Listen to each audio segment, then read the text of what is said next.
রাত্রি খুব বেশি নয়। ঘড়ির কাঁটায় টিকটিক ধ্বনি তুলে জানান দিচ্ছে কেবল ৯টা। চারদিকটা এখনও কৃত্রিম সোডিয়ামের আলোয় সুসজ্জিত।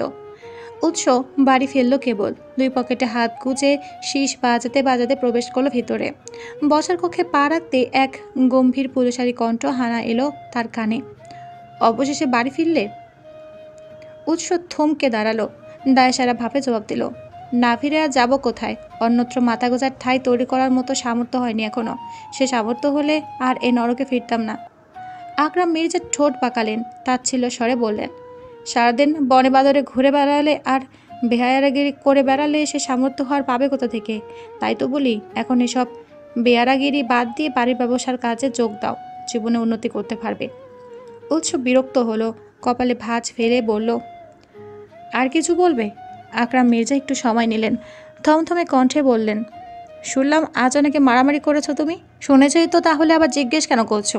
একটু থামলো উৎস, নির্লিপ্তভাবে ফের বলল, কিন্তু তোমার শোনায় বোধ হয় একটু ভুল আছে। মারামারি করিনি, শুধু আমি মেরেছি। মারামারি তো হয় তো তখন যখন উভয় পক্ষে সমানভাবে অংশগ্রহণ থাকে। ফুরকান চাচার ছেলে মানিকের এত সাহস কোথায় যে আমাকে পাল্টা আক্রমণ করবে? কেন মেরেছো তুমি মানিককে? ফুরকান চাচার সাথে বেয়াদব করেছিল তাই। আকরাম মির্জা হাসলেন, খোঁচা মেরে বললেন, বেয়াদবি তো তুমিও সবসময় আমার সঙ্গে করো। আমি বেয়াদবি করি না, উচিত কথা বলি।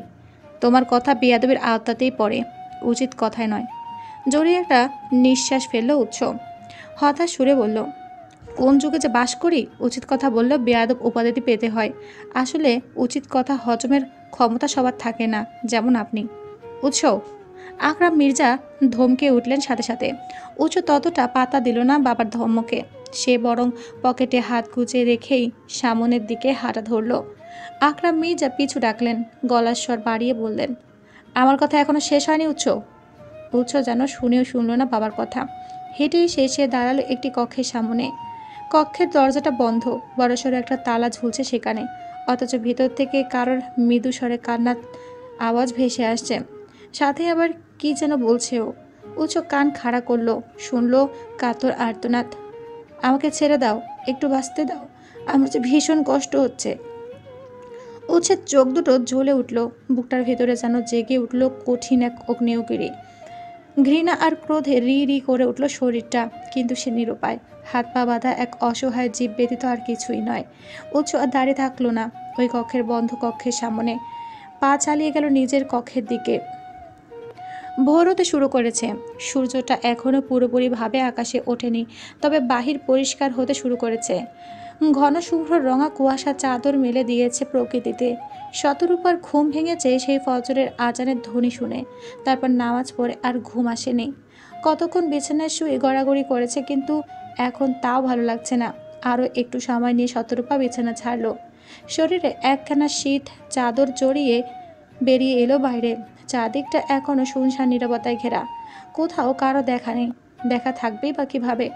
এই সময় জহুরা খাতুন বোধ হয় নিজের ঘরে নামাজ সেরে সৃষ্টিকর্তার নাম জপছেন, এ তার রোজকার কর্ম। নজরুল আহমেদ এবং শান্তি বেগম বোধ হয় নামাজ সেরে আবার ঘুমিয়েছে।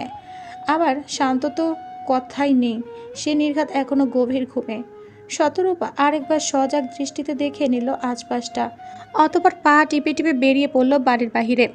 এমনি সময় সে একা একা বাড়ির বাইরে ততটা যায় না, তবে আজ কেন যেন যেতে ইচ্ছে হলো। তাছাড়া এই সময়ে রাস্তাঘাটে মানুষজনও তেমন থাকার কথা নয়, একা একাই ঘুরে আসা যাবে। তবে ফিরতে হবে নজরুল আহমেদের জেগে ওঠার আগে। তিনি যদি জেগে উঠে দেখেন শতরূপা একা একা ঘুরতে বেরিয়ে গেছে, তাহলে আবার বকবেন। শতরূপা তাদের বাড়ির সামনে থেকে ধীর পায়ে হাঁটা শুরু করলো। এই ভোরে কুয়াশার চাদর ঠেলে হাঁটতে বেশ ভালো লাগছে। হিম জড়ানো মৃদু হাওয়া এসে ছুঁয়ে দিচ্ছে শরীরকে। ক্ষণে ক্ষণে কেঁপে উঠছে ছোট্ট কায়া, সেই সাথে কেমন সজীবতা ছড়িয়ে পড়েছে হৃদয়ে। শতরূপায় হেঁটে এসে দাঁড়ালো একটি মাঠের কাছে। ঘাস ভর্তি মাঠটা ছোট ছোট মুক্তদানার ন্যায় শিশির বিন্দু স্থান করে নিয়েছে ঘাসের মস্তক জুড়ে। মেয়েটি একটু ঝুঁকে আলতোভাবে ছুঁয়ে দিল শিশির বিন্দুগুলো। কি দারুণ অনুভূতি! শিরশিরিয়ে উঠল তার শরীরখানা, ঠোঁটের কোণে ফুটে উঠল মিষ্টি হাসি। শতরূপা সোজা হয়ে দাঁড়ালো, বুক ভরে কয়েকটা জোরে জোরে নিঃশ্বাস টেনে নিল। এইটুকুতেই যেন শরীর মন চাঙ্গা হয়ে উঠল। এরপর পায়ে জুতো জোড়া খুলে নিল সে। নগ্ন পা জোড়া রাখলো সে সিক্ত ভেজা ঘাসের উপর। ঠিক তখনই পেছন থেকে ভেসে এলো পুরুষালী একটি কণ্ঠস্বর। এখানে কি করছো মেয়ে? শতরূপা চমকে উঠল। তড়িৎ গতিতে তাকালো পেছন ঘুরে। উৎস, এই ভয়ঙ্কর পুরুষ আবারও? কিন্তু এই ভোরে এখানে কি করছে? মেয়েটি কিছুটা ভীত হলো। এলোমেলো দৃষ্টি ফেলে জবাব দিল, এমনি ঘুরতে এসেছিলাম। উৎস একটু থামলো। শতরূপার মুখোমুখি দাঁড়িয়ে বলল, মেয়ে মানুষের এভাবে একা একা এত ঘোরাঘুরি ঠিক নয়। বলা তো যায় না আমার মতো কার কখন নজর পড়ে যায়। শতরূপা বুঝলো না উৎসের কথার মানে, বোঝার চেষ্টাও করলো না। তার হৃদয় ব্যস্ত হলো এই পুরুষের সামন থেকে পালানোর চেষ্টায়। দ্রুত পায়ে জুতো পরে নিল মেয়েটি। কোনোরূপ বাক্য ব্যয় না করে হাঁটা ধরল বাড়ির পথে। তখনই পেছন থেকে আবারও ভেসে এলো উৎসের কণ্ঠস্বর, তোমার পায়ে চোখ? শতরূপা চমকালো। চোখ? কোথায় চোখ? মেয়েটি তাকালো নিজের পায়ের দিকে। বুকের মধ্যে থাকা হৃৎপিণ্ডটা কেঁপে উঠল সাথে সাথে। সত্যি তার পায়ের পাতার উপরে একটি চোখ। ছোট্ট চিকন আকৃতির ঘাসের মধ্যে বেড়ে ওঠা এই চোখ। গরমকালে এদের এতটা দেখা যায় না, তবে শীতকালে ঘাসের মধ্যে অহরহ খুঁজে পাওয়া যায়। শতরূপার পায়েও বোধ হয় ঘাস থেকে উঠে এসেছে। ভয় পেল মেয়েটি। এই চোখ কেজোতে যে তার ভীষণ ভয়। লাফিয়ে উঠল শতরূপা, চেঁচিয়ে বলল, চোখ চোখ, আমাকে বাঁচান, চোখ। শতরূপার এমন লাফানো দেখে না হেসে পারল না উৎস। তবে সে এগিয়ে এলো না মেয়েটিকে সাহায্যের জন্য। আগের স্থানে দাঁড়িয়ে থেকেই বলল, বাড়িতে যাচ্ছিলে তো, বাড়িতে গিয়ে ফেলে দিও। শতরূপা জানতো এ পুরুষ ভয়ঙ্কর, কিন্তু তার সাথে সাথে যে অমানবিকও তা জানতো না। দেখছে একজন মানুষ বিপদে পড়েছে, তাকে সাহায্য না করে হাসছে, আবার বলছে বাড়িতে গিয়ে ফেলে দিতে। শতরূপার নাক মুখ কুঁচকালো। কণ্ঠে কিছুটা রাগ ঢেলে বলল, আপনি মানুষ? দেখছেন আমাকে জোকে ধরেছে, আমি ভয় পাচ্ছি আর আপনি বলছেন বাড়িতে গিয়ে ফেলে দিতে? যদি বাড়ি পর্যন্ত যেতে পারতাম তবে এখানে দাঁড়িয়ে দাঁড়িয়ে লাফাতাম না। উৎসের ঠোঁট থেকে হাসি মুছল। এগিয়ে এসে সে বসল শতরূপার পায়ের কাছে। হাত বাড়িয়ে ক্ষুদ্র এক পোকার ন্যায় টেনে তুলল চোখটা। অতপর দুই আঙ্গুলের মাঝে নিয়ে জোরে একটা চাপ দিল সেটাকে। মুহূর্তে ভর্তা হয়ে গেল চোখটা। গিন গিন করে উঠল শতরূপার শরীরের মধ্যে। নাক মুখ কুচকে বলল, ছি, এটা কি করলেন? আপনার কি ঘৃণাবিদ্যা বলে কিছুই নেই? উৎস ততটা পাত্তা দিল না শতরূপার কথায়। নির্বিকার ভঙ্গিতে সে হাতের জোকটা ছুঁড়ে ফেলল অদূরে ঘাসের ভেতরে। অতঃপর তাকালো মেয়েটির পায়ের দিকে। চোখ বুলিয়ে ভালোভাবে পর্যবেক্ষণ করলো রক্ত বেরিয়েছে কিনা। রক্তের কোনো অস্তিত্ব পেল না শতরূপার পায়ে। এমনকি চোখটা কোথায় ধরেছিল তারও চিহ্ন দেখা যাচ্ছে না। হয়তো কেবলই উঠেছিল পায়ে, আর ভালোভাবে কামড়ে ধরার আগেই উচ্চ ছাড়িয়ে নিয়েছে। তবুও উচ্চ আরেকবার পাটা দেখে উঠে দাঁড়ালো। থমথমে কণ্ঠে বলল, এভাবে একা একা বাইরে বেরোবে না। আজ জোকে ধরেছে, তাও আমি দেখেছি, তুমি দেখতে পাওনি। আমি না বলে দিলে হয়তো দেখতেও পেতে না। ওদিকে জোক তোমার রক্ত খেয়ে পেট ফুলিয়ে চম্পট নিত। শতরূপার হৃদয়ে কৃতজ্ঞতার জন্ম নিল। এই লোকটা বেহায়া হলেও একটু আধটু ভালো আছে। মেয়েটি দৃষ্টি নত করলো, শান্ত স্বরে বলল, ধন্যবাদ আপনাকে। উৎস আশেপাশের চোখ ঘুরালো। হুট করে বলল, খেজুরের রস খাবে? শতরূপা অবাক হলো। চোখ বড় করে প্রশ্ন করলো, কিভাবে? আর পাবো কোথা থেকে? আমার সাথে এসো। উৎস পেছনে ঘুরে হাঁটা ধরলো। শতরূপা তার পেছু নিল। একটু সময় নিয়ে তারা মাঠের অন্যদিকে একটা ছোট রাস্তার ধারে এলো। মাটির তৈরি ছোট খাটো রাস্তাটির দুই ধার ঘেঁষে সারিবদ্ধভাবে খেজুর লাগানো। প্রতিটি গাছের গলার কাছে ঝুলছে এক একটা করে মাটির হাঁড়ি। শতরূপা অবাক হয়ে দেখলো গাছগুলো। এ পথে সে আগেও এসেছে। এ খেজুর গাছগুলো তার চেনা, কিন্তু ভোরে কুয়াশার মধ্যে গলায় হাঁড়ি বাঁধা অবস্থা দেখা হয়নি। শতরূপা অবাক হয়ে বলল, কত খেজুর গাছ এখানে, নিশ্চয় অনেক রস হয়। কাদের এগুলো? উৎস এগিয়ে গেল একটি খেজুর গাছের কাছে। দুই হাতে গাছটি ধরে উপরের দিকে উঠতে উঠতে জবাব দিল, আমার বাপের। শতরূপার প্রশ্ন করল না। উৎস কোনো কথা না বলে গাছের গলা থেকে মাটির হাঁড়িটা নামিয়ে নেমে এলো নিচে। দাঁড়ালো শতরূপার সামনে। হাঁড়িতে রস বেশি না, অর্ধেকটা। উৎস হাঁড়িটা একবার নাড়িয়ে চাড়িয়ে শুধালো, হাঁড়ি থেকে খেতে পারবে? শতরূপা ইতস্তত করলো। হাঁড়ি থেকে খেতে হয়তো সে পারবে না, আগে কখনো খায়নি। কত বড় হাঁড়ি! এই হাঁড়ি দুই হাতে ধরে মুখের ওপর রস ঢালবে কীভাবে? যদি সব রস পড়ে যায় তখন তো ভিজে নিয়ে একাকার অবস্থা হবে। মনে মনে এত কিছু ভাবলেও মুখে এসে উৎসকে বলতে পারল না কিছুই। লোকটা যা ভয়ঙ্কর, আবার কি না কি বলে বসে। যদি রেখে যায় তার চেয়ে হাড়ি থেকে খাওয়ার একবার চেষ্টা করে ভালো হবে। চেষ্টা করলে মানুষ কি না পারে, আর তার সাথে নতুন একটা অভিজ্ঞতাও হবে। শতরূপা মুখে কোনো উত্তর দিল না, তবে মাথা নাড়িয়ে বোঝালো সে পারবে। উৎস সাথে সাথে তার হাতের রসের হাঁড়িটা এগিয়ে দিল মেয়েটির দিকে। শতরূপা 2 হাতে ধরল সেটা। একটু সময় নিয়ে নিজের ধাতস্থ করে হাঁড়িটা উঁচু করে রস ঢেলে দিল মুখে। ব্যাস, তারপর যা হয় তাই হলো। বেশ অনেকটা রস ঝপঝপিয়ে পড়ল মেয়েটার মুখের ওপর। মুহূর্তেই ভিজে পুরো একাকার অবস্থা। সাথে মুখের মধ্যে অতিরিক্ত রস পড়ায় কাশি উঠে গেল। তড়িঘড়ি করে রস ফেলে দেওয়ার পরও সে কাশি থামছে না। উচ্চ ব্যস্ত হয়ে শতরূপার হাত থেকে হাঁড়িটা কেড়ে নিল। ধমকে সুরে বলল, যা পারো না তা করতে যাও কেন? ঈষৎ কেঁপে উঠল শতরূপা, সাথে লজ্জাও পেল ভীষণ। খেজুরের রস খেতে গিয়ে তা দ্বারা গোসল সেরে উঠেছে। কি এক বিব্রতকর পরিস্থিতি। উৎস তাকে কি ভাবছে কে জানে। অপ্রস্তুত ভঙ্গিতে সে নিজের শরীরে জড়ানো কাপড় আর চাদর ছাড়া শুরু করলো। উৎস একবার তাকিয়ে দেখলো সেদিকে, অতপর হাতের হাঁড়িটার দিকে তাকিয়ে বলল, সব রস দিয়ে তো গোসল সেরে ফেলেছ, পেটে যায়নি একটু?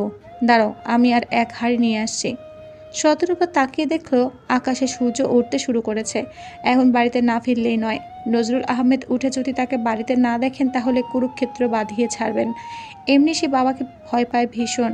শতরূপা ব্যস্ত হলো, তাড়াহুড়ো করে বলল, না না, আর হারিয়ে আনতে হবে না, আমার এখন বাড়ি ফিরতে হবে, নয়তো বাবা বকবেন। কথাটা শেষ করে মেয়েটি আর উৎসের অনুমতির অপেক্ষা করলো না। পেছন ঘুরে ব্যস্ত ভঙ্গিতে পা বাড়ালো চলে যাওয়ার জন্য। উৎস পিছু ডাকলো ততক্ষণাৎ। শতরূপা থেমে গেল। উৎসের দিকে ফের ঘুরে দাঁড়িয়ে শুধালো, কিছু বলবেন? উৎস তার শরীরে জড়ানো ছাই রঙা চাদরটা খুলে এক প্রকার ছুঁড়ে দিল শতরূপার মুখের উপরে। থমথমে কণ্ঠে বলল, এটা ধুয়ে দিও, তোমার রস খাওয়ার চক্করে নষ্ট হয়ে গেছে। শতরূপা ধরল চাদরটা। খুব বেশি নষ্ট হয়নি এটা, শুধু তার হাত থেকে রসের হাঁড়িটা কেড়ে নেওয়ার সময় 2-4 ফোঁটা রস ছিটকে পড়েছিল, এই যা। শতরূপা তবু কিছুটা অপ্রস্তুত হলো। একে তো রস খেতে গিয়ে এক বিব্রতকর পরিস্থিতি সে তৈরি করেছে, এখন আবার দেখা গেল তার জন্য উচ্ছের চাদরও নষ্ট হয়েছে। মেয়েটি দৃষ্টি নত করলো, মিনমিনে কণ্ঠে বলল, আচ্ছা, তবে এখন আমি আসছি, বাড়িতে ফিরতে হবে তাড়াতাড়ি। শতরূপা আর দাঁড়িয়ে সময় নষ্ট করলো না, এক প্রকার দৌড় লাগালো বাড়ির পথে। তপ্ত নিঃশ্বাস ফেলল উৎস। হাতের হাঁড়িটার দিকে এক পলক তাকিয়ে আবার উঠে পড়ল খেজুর গাছে। হাঁড়িটা তার পূর্বের স্থানে আবারও ঝুলিয়ে দিয়ে নেমে এলো নিচে। নিজের প্যান্টের পকেটে হাত ঢুকিয়ে রওনা হলো বাড়ির পথে। বেলা এখনও সকালেই আছে। আকাশে সূর্য ততটা উজ্জ্বল নয়। কুয়াশার কারণে এখনও সে নিজেকে পুরোপুরিভাবে মেলে ধরতে পারেনি প্রকৃতির বুকে। আকরাম মির্জা ঘুম থেকে উঠে একটু হাঁটতে বেরিয়েছেন। বাড়ির ভেতরেই এদিক ওদিক হাঁটছেন তিনি। হাঁটতে হাঁটতে শেষে এসে দাঁড়ালেন বাড়ির একদম উত্তরের দিকে। 2-1 ব্যতীত বাড়ির এই দিকটা আসা সবার জন্য নিষিদ্ধ। তিনিও আসেন না কখনো। আজকে মনে করে যেন চলে এলেন।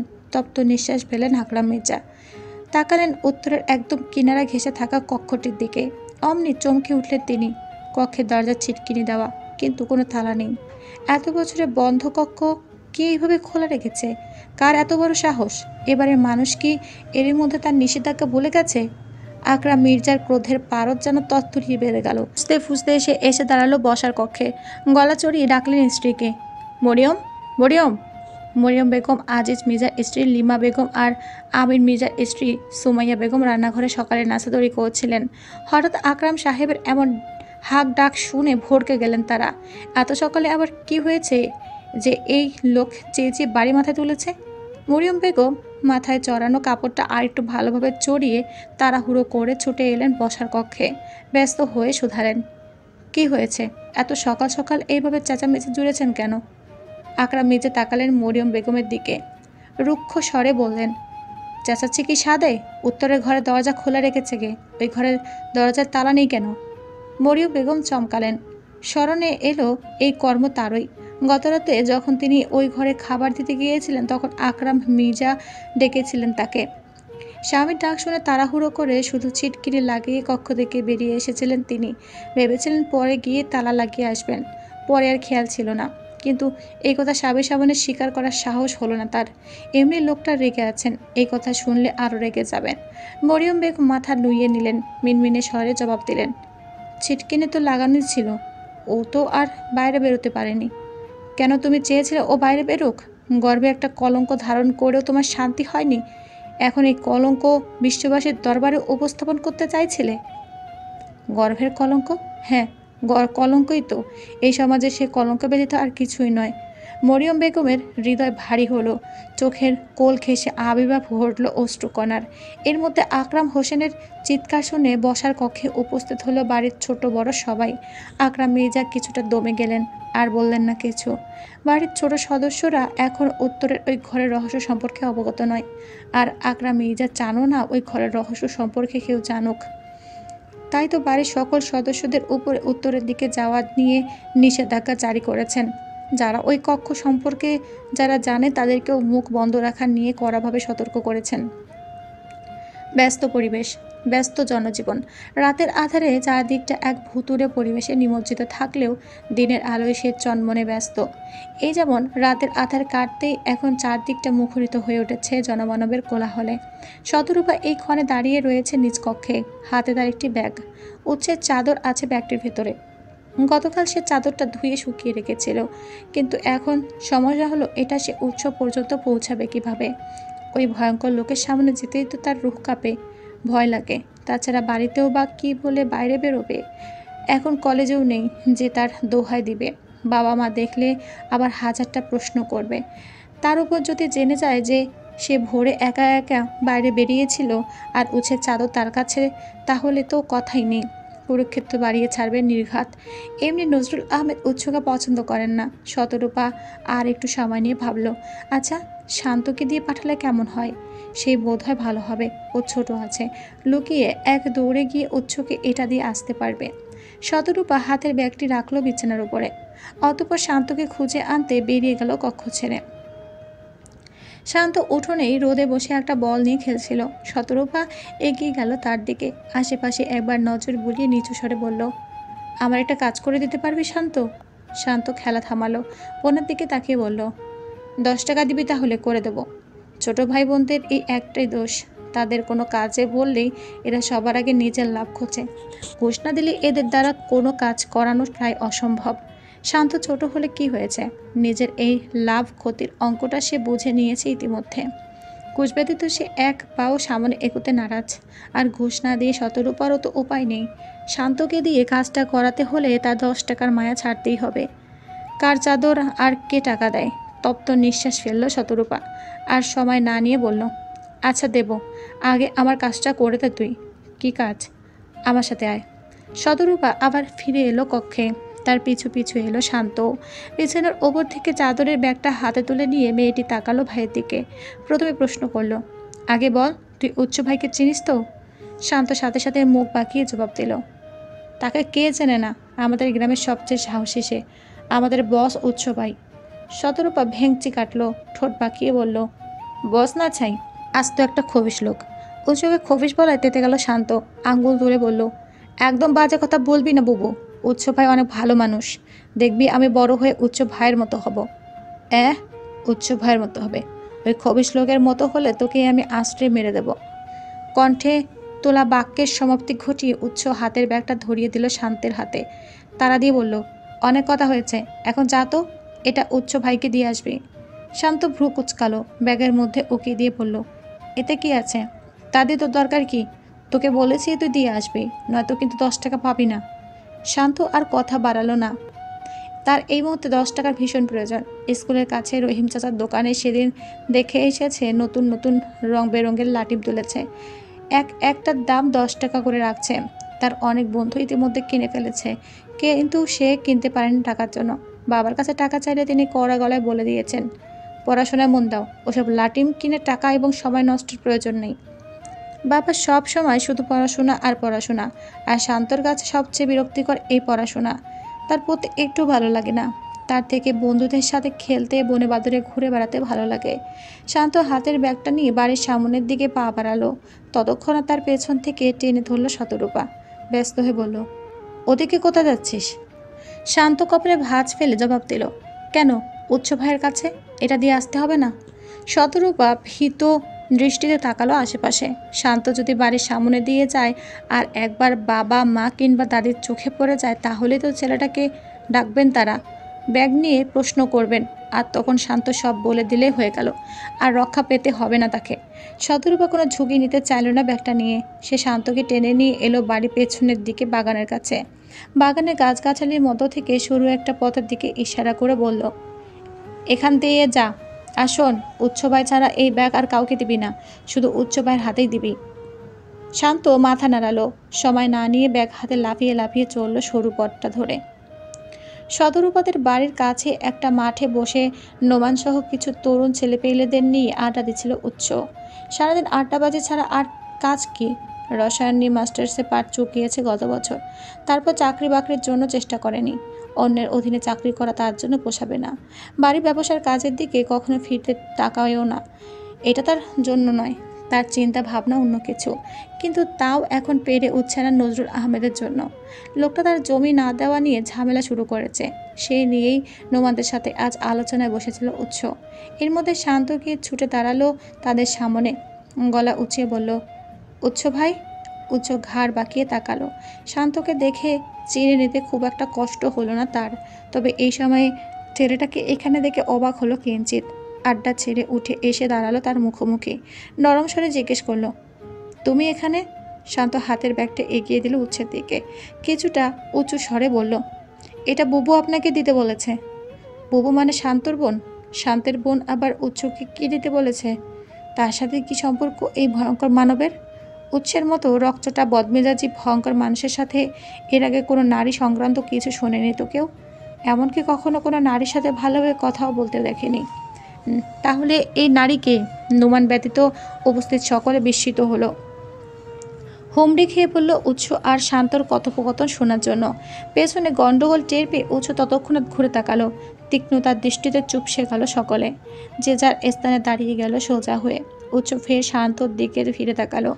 ব্যাগটা হাতে নিয়ে একবার খুলে দেখে, আবার বাড়িয়ে দিল ছোট্ট ছেলেটির দিকে। থমথমে কণ্ঠে বলল, আমি মধ্যস্থ ঘটক শ্রেণীর কারো থেকে কিছু গ্রহণ করি না। যাকে এটা দিয়েছিলাম তাকেই ফেরত দিতে বলো। শান্তের মুখটা কিছুটা চুপসে গেল, মন খারাপ হয়ে গেল তার। উৎস যদি শতরূপার দেওয়া ব্যাগটা না রাখে, কিংবা শতরূপায় যদি নিজে থেকে সে ব্যাগটা দিয়েতে হয়, তবে তো তার আর 10 টাকা পাওয়া হবে না, লাটিম কেনাও হবে না।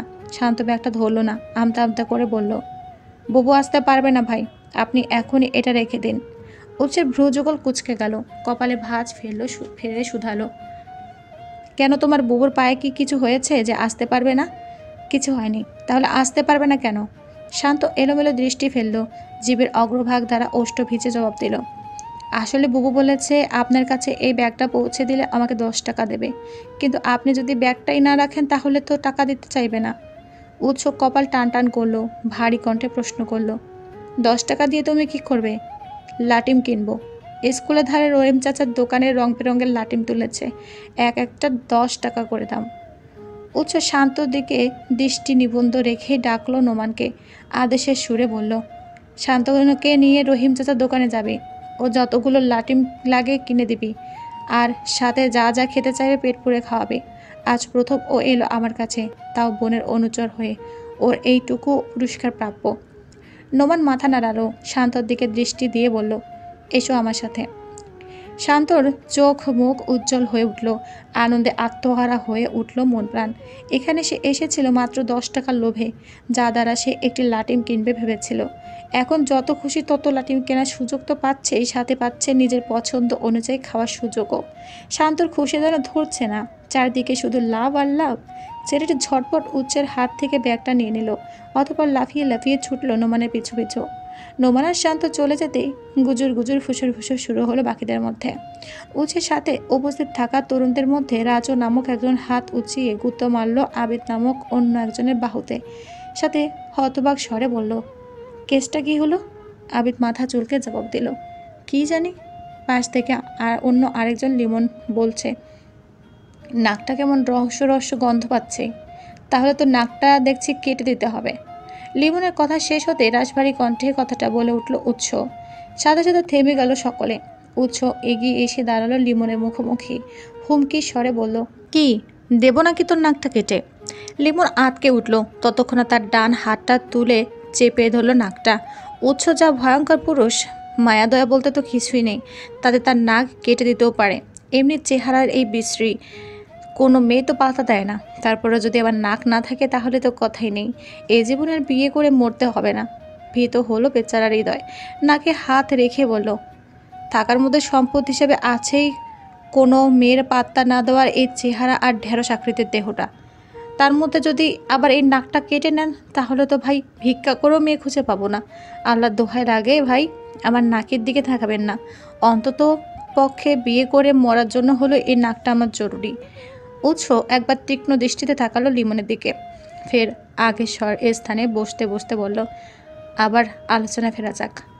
শতরূপা এখনও দাঁড়িয়ে রয়েছে বাড়ির পেছনের দিকে বাগানটার কাছে, অধৈর্য হয়ে তাকাচ্ছে আশেপাশে। শান্ত সে কখন গেল, এখনো আসছে না কেন? যাবে আর ব্যাগটা দিয়ে চলে আসবে, তাতে এতক্ষণ তো লাগার কথা নয়। শান্ত আদৌ গিয়েছে তো, নাকি আবার প্রতিমধ্যে ব্যাগ রেখে বন্ধুদের সাথে খেলা শুরু করেছে? বাচ্চা মানুষ, তার দ্বারা সবই সম্ভব। ক্ষণে ক্ষণে নানান চিন্তা ভাবনা হানা দিচ্ছে শতরূপার মনে। অস্থির হয়ে উঠেছে সে। মেয়েটি এবার আর নিজের অস্থিরতা দমাতে না পেরে নিচে হাঁটা ধরল বাগানের মধ্যকার সরু পথটা ধরে।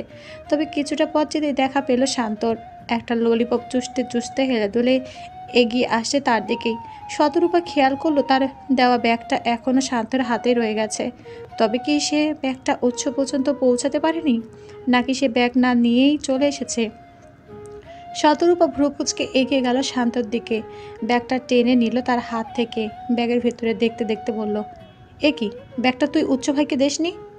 শান্ত ললিপপ চুষতে চুষতে জবাব দিল, উচ্চ ভাই রাখেনি, বলেছে তোকে গিয়ে দিয়ে আসতে। শতরূপা ভ্রু কুচকালো, কপালে ভাঁজ ফেলে শুধালো, তুই তো নিয়ে গিয়েছিলি, তারপর আবার আমাকে কেন? আমি কি জানি, সে বলেছে সে নাকি মধ্যস্থ কোনো ঘটকের কাছ থেকে কিছু নেয় না, তাই তোকে দিয়ে আসতে বলেছে। বিরক্তিতে কপাল কুঁচকে এলো শতরূপার। এ কোন ঝামেলা বলল সে? চাদরে একটু রস লেগে গিয়েছিল, ধুয়ে দিতে বলেছে, সে ধুয়েও দিয়েছে। এখন ভদ্র ছেলের মতো তার নিয়ে নেবে, তা না একটা নাটক শুরু করেছে।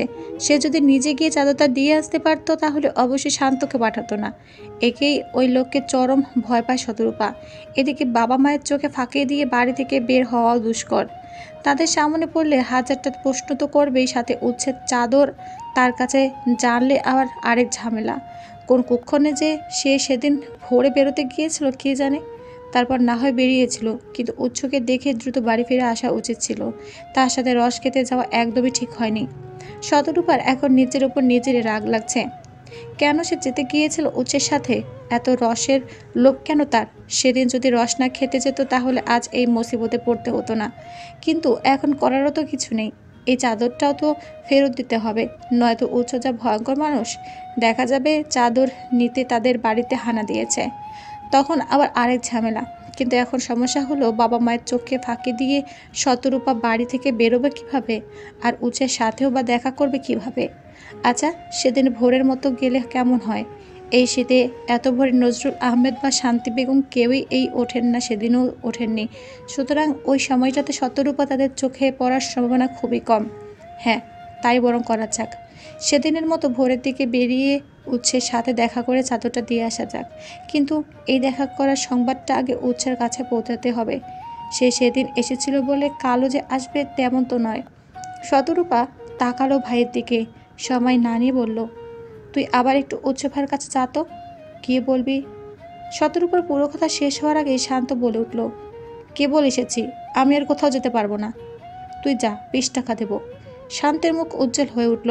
একটু আগে লাটিম পেল, পেট পুড়ে খেলো, আবার এখন 20 টাকা। তার ভাগ্যে তো দেখা যাচ্ছে আজ সবুজ বাতি জ্বলে গেছে। আহা, জীবনটা যদি এইভাবেই চলতো প্রতিদিন। শান্ত আর তিরক্তি করল না, রাজি হয়ে গেল শতরূপার কথায়। চটপটে স্বরে বলল, কি বলতে হবে উচ্চ ভাইকে তাড়াতাড়ি বল, আমি এক্ষুনি গিয়ে বলে আসছি। শতরূপা আশেপাশে একবার নজর বুলালো, কণ্ঠটা একটু স্বাভাবিক করে বলল, কে বলবি আমি কাল ভোরে মাঠের কাছে আসব, তিনিও যেন সেখানে আসেন। শান্ত মাথা ঝোঁকালো, ললিপপটা মুখে পুরে পেছন ঘুরে আবারও চোট লাগালো উচ্ছদের দিকে। উঁচু বসেছিল আগের স্থানেই। এখনও তাদের আলোচনা শেষ হয়নি। মূলত গ্রামের বেকার ছেলেদের নিয়ে কারখানাটা শুরু করতে চাইছে সে। গ্রামে ইদানিং কর্মসংস্থানের বড় অভাব। দেখা যায় বেশিরভাগ মানুষই জীবিকার তাগিদে ছুটে যায় শহরে। এমন পরিস্থিতিতে গ্রামে এই কারখানাটা করতে পারলে একটা কর্মসংস্থানেরও সৃষ্টি হবে, আবার বেকারত্ব হ্রাস পাবে। এজন্য সে একটি এনজিওর সাথেও কথা বলেছে। তারা জানিয়েছে কারখানাটার বিষয়ে যতটা সাহায্য করা তারা করবে। উঁচু কারখানার বিষয়ে আকরাম মির্জার কোনো সাহায্য নেবে না করেও এখন অবশ্য তার একটি মুখ্য ভূমিকা রয়েছে, কারণ তার নাম ডাক এবং প্রভাব প্রতিপত্তির জন্য এনজিওটা এতটা সাহায্য করতে রাজি হয়েছে। নয়তো হুট করে একটা কারখানা করার মতো এত অর্থ দিতে কোনো এনজিও রাজি হতো না। তবে এখন মূল চিন্তা হলো কারখানাটা হবে কি নিয়ে। কোনো ক্ষেত্র নিয়ে কারখানাটা করলে অধিক লাভবান হওয়া যাবে। উচ্চদের আলোচনার মধ্যে শান্তও ছুটে এলো, দূর থেকে ডেকে উঠল, উচ্চ ভাই। সকলের আলোচনা থামলো ওখানেই। ফের তারা দৃষ্টি দিল শান্তর দিকে। ছেলেটা দৌড়ে এসে দাঁড়ালো উচ্ছের পাশে, হাঁপাতে হাঁপতে বলল, কাল ভোরে বুবু মাঠের কাছে আসবে, আপনাকেও যেতে বলেছে। শান্ত বাচ্চা মানুষ, কোন কথা জোরে বলতে হয় আর কোন কথা গোপনে তা বাজ বিচারে বুদ্ধি তার হয়নি। আর শতরূপারও তো জানা ছিল না এখানে এত মানুষ, তাহলে সে বলে দিত কথাগুলো উৎসকে গোপনে বলার জন্য। বাচ্চা ছেলেটা একটু জোরে বলে ফেলেছে কথাগুলো, ফলস্বরূপ শুনে নিয়েছে সবাই, এবং তার এই আকস্মিক কথা বিস্ফোরণ ঘটিয়েছে উপস্থিত সকলের মধ্যে। আগে থেকেই তো সন্দেহ ছিল, এখন সেই সন্দেহ আরও গাঢ় রূপ নিয়েছে। রাজু, নোমান, লিমন, আবিদ এবং অন্যান্যরা বড় বড় চোখ করে মুখ চাওয়াচাই করল একে অপরের। রাজু ফিসফিসিয়ে বলল, কাহিনী কেমন কেমন ঠেকছে, নির্ঘাত ওই মেয়ের সাথে উৎস ভাইয়ের কিছু চলছে।